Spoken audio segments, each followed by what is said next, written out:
ইমান শব্দের শাব্দিক অর্থ, লাগবি মানে, এর দুটি মানে বোঝার চেষ্টা করুন। আমি কয়েকটি কথা আপনাদের সামনে বলবো ইমানের ব্যাপারে, এবং আমি চেষ্টা করব যে ইমানের ব্যাপারে যাতে করে আপনারা বুঝেন এবং ইমান কি কি কারণে ভেঙে যায় তার মধ্যে 2-3টি পয়েন্ট আমি শুধুমাত্র নিয়ে আসবো আপনাদের সামনে।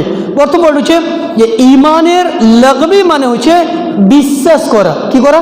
বিশ্বাস করা, মেনে নেওয়া, স্বীকার করা। কথা বোঝার চেষ্টা করুন। ইমানের লাগবি মানে হচ্ছে শরীয়ত দৃষ্টিতে শাব্দিক মানে হচ্ছে বিশ্বাস করা, মেনে নেওয়া, স্বীকার করা। 1 নম্বর পয়েন্ট হলো। 2 নম্বর পয়েন্ট হলো এটা আপনি যখন বিশ্বাস করে নিলেন, এটা আপনি বিশ্বাস করছেন কোথায়? হৃদয়ের মধ্যে, দিলের মধ্যে। তারপরে হচ্ছে যে এটা মুখে স্বীকৃতি করতে হবে, এটাকে মুখে প্রকাশ করতে হবে।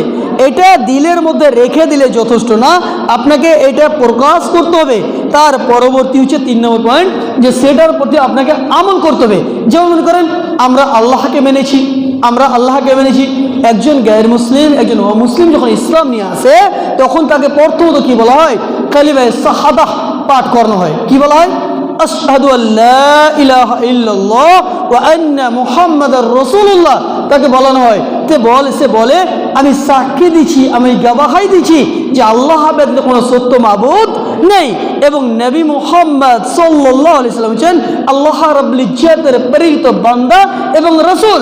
এনে বুঝার চেষ্টা করুন, একজন অমুসলিমকে যখন ইসলামের আয়ত্তে নিয়ে আসা হয়, ইসলামকে যখন সে গ্রহণ করে, ইসলামকে যখন সে মানে, আমরা যখন ডক্টর জাকির নায়েক সাহেবের যখন আমরা লেকচার শুনি তখন অনেক গায়ের মুসলিম, অনেক অমুসলিম ভাইরা যখন ইসলাম গ্রহণ করে তখন প্রথম যেটা ওর দায়িত্ব, প্রথম যেটা ওর তার কর্তব্য, যে সে কি করবে?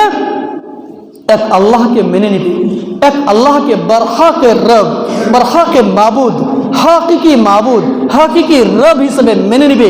এবং আল্লাহ রাব্বুল ইজ্জতকে যখন মেনে নিল তখন আর দ্বিতীয় কাউরির আর ইবাদত করা চলবে না। প্রথম কথা হলো। 2 নম্বর, যে তারপরে বলা হয় যে আমি সাক্ষ্য দিচ্ছি যে মুহাম্মদ সাল্লাল্লাহু আলাইহি সাল্লাম হচ্ছেন আল্লাহ রাব্বুল ইজ্জতের প্রেরিত বান্দা এবং রাসূল।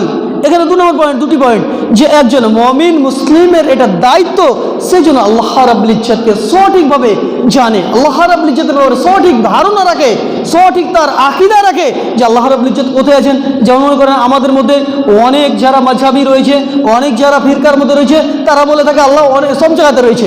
আল্লাহ সব জায়গাতেই রয়েছে, কিন্তু এই কথাটা, এই আকীদাগত এই কথাটা ঠিক না। যেহেতু আল্লাহ রাব্বুল ইজ্জত 7 আসমানে আরশের উপরে রয়েছেন, আমরা বিশ্বাস করি, এটা মানি। এবং বিশেষভাবে সলফে সলেহিন, আহলে হাদিস ওলামা, যারা সালাফি ওলামা রয়েছে, তিনাদের আপনার আমলগত, তিনাদের যে বইগুলো দেখবেন, ঘাঁটবেন, তো বুঝতে পারবেন যে আল্লাহ রাব্বুল ইজ্জত এবং কোরআন হাদিসের দৃষ্টি যখন দেখবেন যে আল্লাহ রাব্বুল ইজ্জত সর্ব জায়গাতে নেই, বরঞ্চ আল্লাহ রাব্বুল ইজ্জত এক জায়গাতে রয়েছেন, কিন্তু সর্বক্ষেত্রে সর্ব জিনিসের তিনার জ্ঞান আছেন।